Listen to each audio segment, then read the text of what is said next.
Today I'm colour grading footage from a filmmaker all the way in sunny Australia called Luke Hellier. And yes, this was a little bit challenged to grade. Luke shot this on the Sony FX3, but at a fairly high ISO, which left the image a little soft and hard to grade. He shared it on our private Discord community, explained the look he was after, and I thought it'd be a good learning opportunity for everybody. So in this video, I'll take you through how I approach this grade step by step, taking the clip from this to this. If you'd like one-on-one personalized tutorials where I color grade your footage and walk you through the process, just download the vault from the link in our bio. It gives you access to our Discord community and a full library of exclusive lessons. Let's jump into the grade and see what we can bring out of Luke's footage in DaVinci Resolve. Hello Mr. Luke, I hope you're doing well. Today we're going to go over this clip that you sent over of this finale of this boxing match. You mentioned you shot this on the Sony FX3. So S-Log3. So we'll kind of go over this. I know you downloaded the Vault power grades. I'm going to be utilizing those, but I'm going to just kind of start off with the Digifilm 2.5, which is also included in the Vault power grades. We can kind of go over the basics of how to make a nice, clean looking image from the image that we have here. So I'm just going to come over to Digifilm 2.5, right click and press apply grade. And you'll see we have this really nice starting point. I'm just going to clean up my grid here. And the first thing we're going to do, well, we have the Digifilm node tree right here. I'm going to come over to my CST, come over to my effects, and here what we're simply going to do, within the CST, I'll try and do this as basic as possible. So this is where you're going to input the settings that you used on your FX3, which will be sgamma3, most likely sgamma3.cine, and slog3. And this will give us the best starting point to work from essentially. And then we can essentially start our image from here. The next thing what I do recommend you to do is come over to your exposure and just simply ensure that your exposure is okay, like it's not too dark, it's not too bright. There seems to be like at a decent exposure. I can bring up my highlights ever so slightly and I can bring down my lift. If you do have the studio version of DaVinci Resolve, you can use the HDR wheels and this will just kind of help to bring down like the highlights. You'll just get a little bit more information back than you would with the normal primary wheels, so you can kind of utilize that. So with the exposure we have a before and an after, just so we're kind of stretching the image, ensuring we have a lot of information to play with if we wanted to basically do any form of color separation later on, like here. The next thing what I recommend we look at is our camera white balance, sorry. So when shooting a lot of boxing matches, I shot like, I don't know, like 15, 20 boxing matches back in the day. So the problem with boxing matches is the lighting. Sometimes the lighting is, well, one, the lighting is always very low light. And two, if you're shooting in an arena like this, you have very little control over the light, and most of the time the light is very yellow. And when the lighting is very yellow, all the colors mesh together and you get very little color separation. So obviously the human skin complexion, no matter what race you are, is always falls into the orange realm. But when you have like yellowish lighting, then things start mixing. And when there's little color separation within your actual frame, then that's when images look a little bit more amateurish. And that's how you get distinguished between an amateur and a pro, basically, when it comes to color anyways, or an image. Sometimes this type of works like for documentaries and stuff, but if you're trying to go for more of that commercial grade look, then what I recommend you do is we want a little bit more separation from this background and their skin. So we're going to come over to our camera white balance and we're going to come over to our effects here, and where it says our Kelvin, we're just going to start bringing this down. And as we bring this down, you'll be able to see that the image is getting cooler, but we're getting a more distinct separation between the skin tones, which are falling into the pinks and oranges, and the background, which is falling more into now the blues. And you don't want to do it too much because now the skin will turn into magentas and we don't really necessarily want that. So just enough, so we're just going to drop it just enough, just so we get a decent separation from the two. And this is good. And already from the camera white balance, we've gone from a before and an after, and we have such a nice like color separation is already so much more nicer, but it gives us a really good base to kind of work from. So what I mean by that is if I close the effects, you don't need to touch the prep node here. The halation node, if you did want halation, you can turn this on, and if you did need to adjust the halation, you're going to right click on halation, go show compound node, go to adjust, come over to your blur tool right here, and you're simply just going to increase this or decrease this. But if you're going for a commercial grade and not filmic look, then I probably recommend for this grade just turn it off, but that's just how to utilize it. All of the Vault power grades within the Vault utilize a very similar node tree structure to this. So essentially what we learned from this tutorial today that I'm making for you, you'll be able to apply the same concepts within the Lux, within the Vault and stuff, etc. So if I come over to our tools next, so we're not going to touch any of these nodes. This is, I guess, if we wanted to do a bit more of a filmic look, which will kind of soften up the image and add some grain, but we don't really necessarily want that at this point of time. Maybe also for my exposure, I kind of want to just bring down the highlights ever a little, so I'm just going to bring the gain down a little bit this way, and then we can come over to our color masking. In our color masking, what we need to do is we're going to select the skin, so we can isolate the color of the skin and add more color, take away the color, change the hue of the color of the skin. So I'm going to come over to my main object right here, come over, and you can press Shift H to see your selection. And it's done a pretty good selection. If I didn't do my camera white balance, what would happen is that a lot of, you can see all of this bits that's being selected, all of that is essentially being also selected, but by ensuring we get a better separation from the background and the characters before we do any type of masking will give us a bit of a cleaner mask, which is what we want. And of course when we do our masking we can clean things up regardless, so I can come over to my width here and ensure that mostly like the skin is being selected, so majority of the skin is being affected, and you can kind of scrub through the frames as well to see if there's any, like sometimes a new subject comes into frame which might be different, like this referee or something, he moves, so you can kind of look at that. The alternatively, what we're going to do is come over to the saturation in our low softness. We're just going to bring this up ever so slightly like this, and the rest of the image is good. We don't really need to go too crazy. This is pretty fine. The other thing I might say is a lot of that glove is not being selected, so for now I might just showcase the glove, or we want to kind of remove the glove altogether, and we can select the glove afterwards if we so wish. So I'm just going to actually get rid of the glove like that, and then what I recommend you do is the blur radius will already be set, but for the denoise you can increase this denoise, and that'll just make sure you separate your masking that you've done is kind of as clean as possible. So I'm going to press Shift H, and what we've done here, let's try and find a nice frame. So this is quite a good frame here. Then what I'm going to do is come over to my gamma, which is where the midtones fall, and I'm simply just going to start increasing this.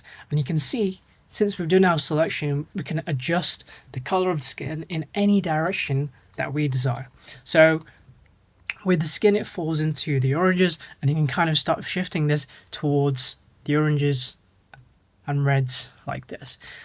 If you needed to, you can come over to your vector scope here and click these lines and press show skin tone indicator, and this line here basically indicates like good skin tone color.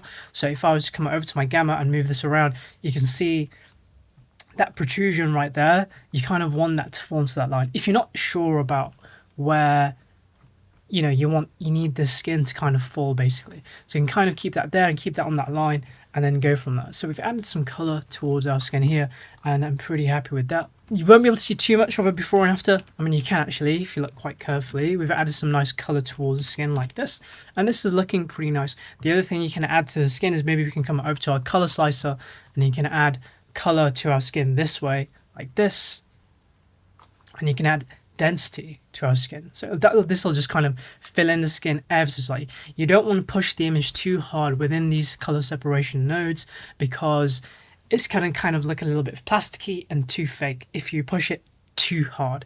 You can push it a lot harder in the global node once we've made our color separations, because once an image has a lot of separation between different colors, it's a lot easier to adjust each of them individually within one node, like in the global node. So we have this right here. Now let's say we wanted to push blues into the rest of the image, so I can leave my second object unless I wanted to make the second object to be one of the boxing gloves. But for now I'm not going to do that. I'm just going to leave the second object, but I'm going to come over to my background node, and I'm not going to do any qualifications within the background node. You can see if I press Shift H, there's no qualifications happening.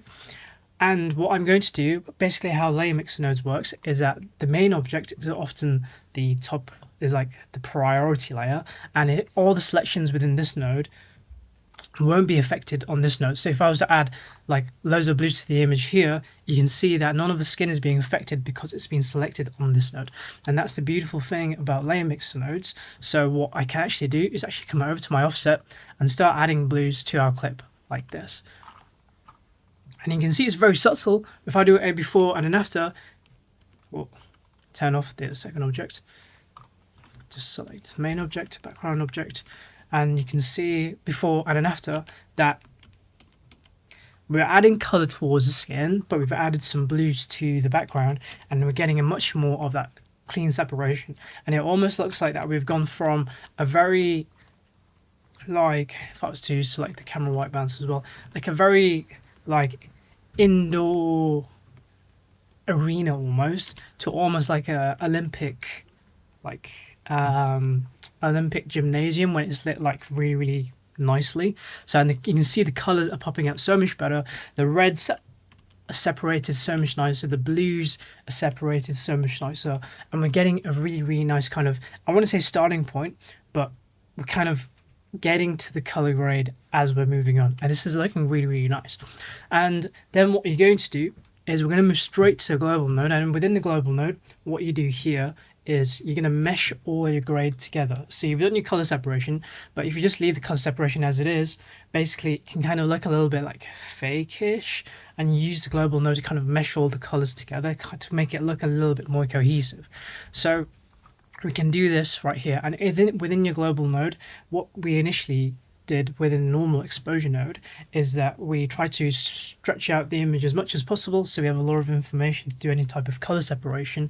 But within the global node, if you wanted to make the image now really a lot darker, we can do that within the global node. So this is where you create your stylized look right here. So I'm going to start off with my curves, and 3 points will already be made with the curves. So what I'm going to do is I'm going to start darkening up the shadows ever so slightly, and I can bring the midtones down as well like this.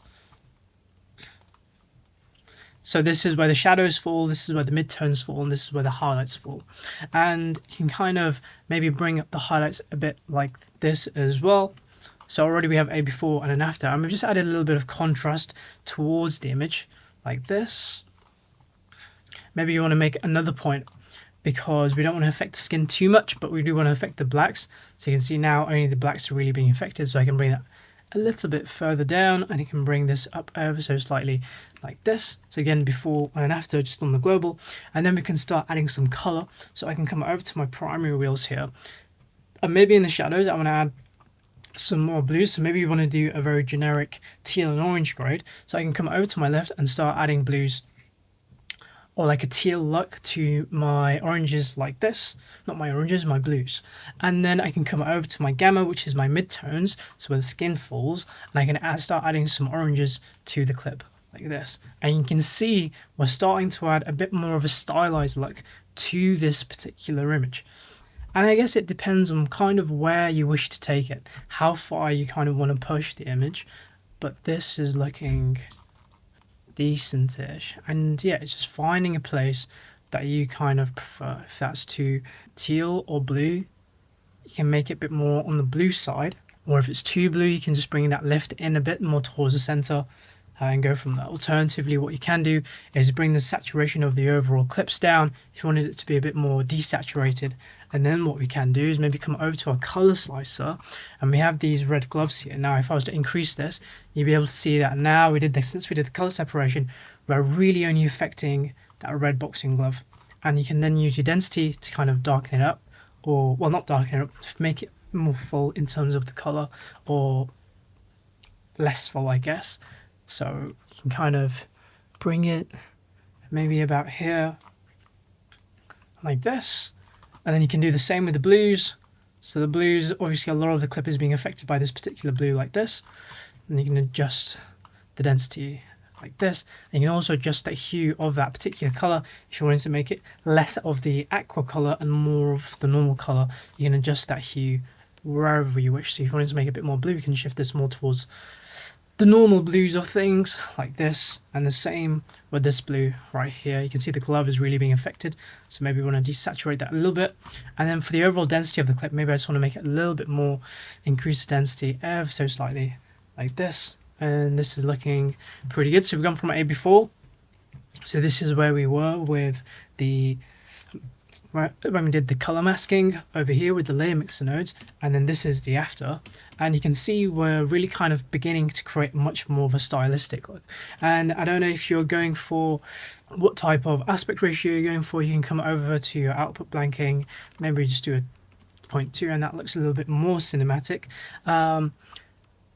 If you're finding that the skin is looking, because maybe you shot in a higher ISO, which I presume you may have done within this case, you can just tell from the skin. If you are finding that the skin is being, you know, affected by the ISO ever so slightly, I do recommend just taking the edge off by adding some grain. Now this grain is a little too strong, so you can come over to your effects, come over to your overlays, and maybe you can start with 35400T, and maybe we just bring that strength down ever so slightly, but just kind of add a little bit of texture to the image and remove that kind of ISO noise that you added from the camera. But also you can add a little bit of blur as well, and that'll kind of help to soften out like the skin a bit as well. Like this is too much, so you can just bring this down ever so slightly. But again, it's just taking off that kind of digital edge of the image and just making it a bit more filmic, I guess. And it depends on kind of how sharp you're wanting the image. Like the image is still sharp, but we don't have like the plasticiness as much of on the particular image that we did before. But it depends on kind of how you want to take it and what type of look you're trying to create. If you don't have the studio version of DaVinci Resolve, we do have free film grain on our website that you can download for free. So I recommend using that if you don't have this. But I'll leave these off for now. And what we can do is we can come over to our glow now and turn this on. And that glow's done a bit of a crazy there. So I'm going to come over to my effects, come over to my shine threshold, and just bring this like this. And I can bring my gain down like this. And increase the spread ever so slightly. And you can actually add a color to your glow if you so wish. Like I kind of like this bit of a blue glow as it kind of fills in that bit of ceiling there, so that's quite nice. So with the glow we have a before and an after, and it also kind of brightens up that character there as well, which looks really, really nice. The next thing you can do, or we do have a bloom node, which will kind of soften the overall image. And if you need to adjust the strength of the bloom, you can right click, press show compound node, and you have 3 different strengths of bloom. Just click the number and they'll add a different level of bloom, as you can probably see. Maybe we just keep the bloom plus the low strength one, so have a before and an after. And now let's say it's lacking a lot of contrast. We can add contrast by coming into the contrast node right here and shifting the contrast up. And now you can see it's affecting the contrast, but it's making the image a little bit brighter. If we didn't want that, we want to shift the pivot upwards. So I can shift the pivot up like this. And this is looking good. Now let's say if the skin is looking not as nice as maybe we'd like it to be, we can then come back into our main object, and then we can start shifting in the color to wherever we want. So maybe if you want to desaturate the skin, we can desaturate it here. Alternatively, if it's looking a little bit too on the yellow side, we can bring that gamma more towards the oranges and reds like this. And maybe if you wanted to fill it in ever so slightly, we can just darken up the skin like so. Alternatively, you can brighten it up, whatever you wish to do. I'm just going to darken it ever so slightly, like this. But you can see the color we've added towards the skin within this clip.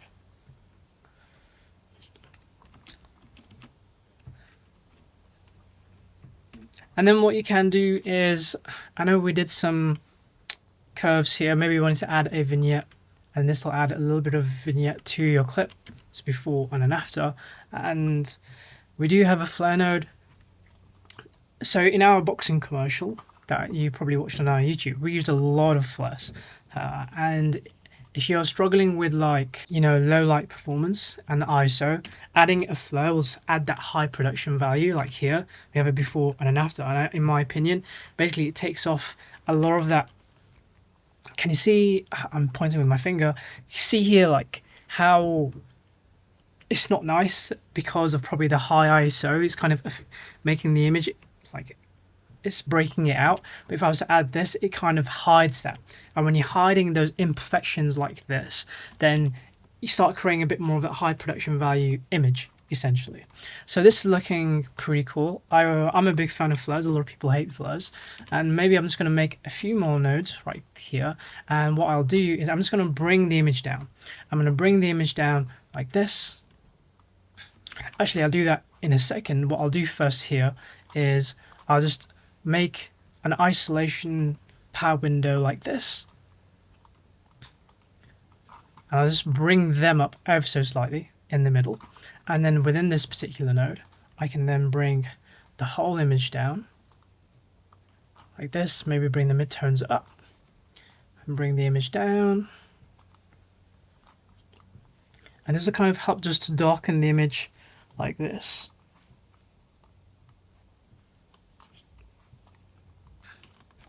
And then this particular node, we've gone from a before and an after, and maybe you do want to keep it a little bit high, like this. But then even just with these two nodes alone, we've just added a little bit more, I wouldn't say depth, but I've just flattened out the image ever so slightly, but maybe we flattened it out too much. So I'll just darken it. And this is a bit more of a darker image, but don't be afraid to darken things out anyways. But we've gone from what is a, like, this is a lovely frame right here. We've gone from what is a before to an after, and in my opinion it's looking really good. Like, if you wanted to darken out the vignette even more down here, we can darken that out, and you can see the separation between the flare itself, the brightness of the flare on the top, and the darkness down here. You can see it's looking really, really nice. And this is kind of like the formula we use for a lot of our boxing commercials that we had. And that's essentially all you have to do. If you're finding the blacks have too much color in, you can turn this minus black sat node on, and this kind of remove a lot of the saturation within the blacks. Alternatively, you can come over to your log wheel and you can bring this down, and this will just add a little bit more depth to your blacks and just make them a bit more creamy in the end, like this, and make a bit more of that digital look. And it will also help to reduce that color as well. But in my opinion, as a final image that we have here, I think this looks like, I'll minimize myself a bit, like here. That's a gorgeous frame. And again, if I was to remove everything that we did, and we went back to almost like a rec image that we had before, we've gone from a before, which is kind of what we started with, and an after. And you can see how much more, in my opinion, professional this particular image looks. And I think it looks really good. And it's a really nice kind of starting point to kind of go off. Not starting point, an ending point. But yeah, I think this looks really, really good. And yeah, I think it's cool.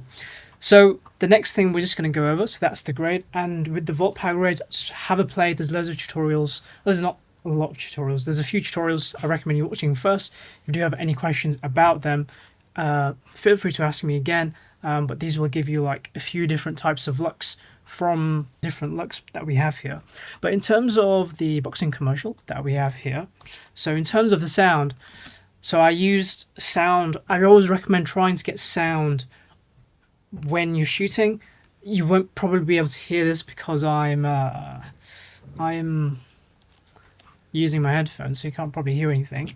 But here I got him boxing. I got the sounds of him making sounds. And basically what I also did was I added a crowd sound. And here I just added some like bird sounds. There was a riser. It's like basically what you're trying to do is just trying to build up a lot of tension, and you're trying to keep the flow just continuously going, and use sound and your visuals to kind of aid that. And with boxing commercials, what I found is a lot of movement in your shots, because boxing is such a dynamic sport. Adding movement to your shots, like here I just went around the post during this actual boxing match, but it just kind of helps keep the energy up. And within each frame, I just want you to think about what sounds would I be hearing within this place. So here, like I added like a dog barking sound, and what I recommend you doing is going on stuff like Vimeo, going on stuff like YouTube, typing in like boxing commercials, and like watching and listening about what sounds they're utilizing, and be like, oh, this is using a random like duck sound or a dog barking sound or a particular riser or like a wind turbine whooshing, and you just be like, the more you listen to it, the more you'll understand these are the type of sounds I need to be using. And it's the same with shots. Just if you're looking at these types of shots, like I did a quick punch and I used he did a quick punch, and then with my camera I shifted the camera, I just panned it right really fast, and that helped me transition into this particular shot right here. And it's just then understanding and making a shot list of, okay, I need to get this shot, this shot, this shot, this shot, and this kind of help aid if I was doing any type of promo or montage, trailers, etc., etc. But in terms of sound, if you're really concentrating on sound, listen to what the commercials are using and then go from there. Like you can easily just type in boxing commercial here, and then there's so many boxing commercials that you can watch, and basically listen, figure out what sounds they're utilizing. If you can't figure those sounds out, then I don't even know, just like go on to, I use Epidemic Sound, and you'll often find that you can often, like, there'll be like commercial packs or whatever packs, and if you was to even comment on Instagrams or find the people who made these and be like, oh, what sound is this, etc., etc. And the more you practice, the more you do this, the more you'll learn about, oh, I need to do more of this, more of that, I need to use these sounds, etc. Then you build a library, you build an understanding, and then you kind of go from there. And that's the same with the shots, that's the same with any practice when it comes to filmmaking, any practice in anything really. So yeah, study, practice, and you'll nail it. But yeah, I realise this is a half an hour tutorial, so I do apologise. Best of luck, and I hope you do smash it.